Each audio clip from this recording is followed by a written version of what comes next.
আরে রাখ, তোর স্বামী আগে বল, তুই আমার মায়ের গায়ে হাত তুলেছিস কেন? এদিকে আমার জামাইটা বিদেশ কামলা দিয়ে মরে, আর বাড়িতে তুই আর তোর মেয়ে মিলে সারাটা দিন শুধু গিলতে থাকিস। বাবা হালকা রে, আজ তুই বাড়িতে থাকলে তোর বউ আমাকে এইভাবে মারতে পারতো না। বাবা রে, তুই কবে আসবি রে দেশে? না মা, না। তোমার কি হয়েছে মা?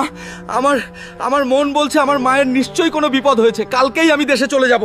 স্যার এইদিকে।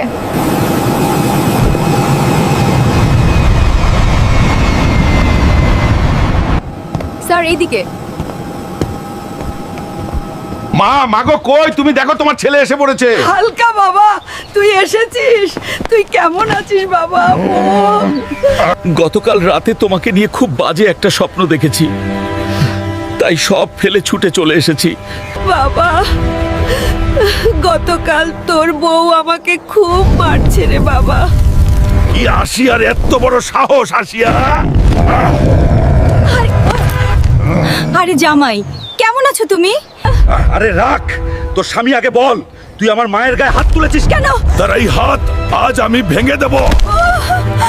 ও বাবা গো, হালকা আমার হাত ভেঙে দিল গো। ওই শ্বশুর, আব্বা তাড়াতাড়ি বাইরে আসুন। এই নেন আপনার মেয়ে। আপনার মেয়ের কত বড় সাহস, সে আমার মায়ের গায়ে হাত তোলে।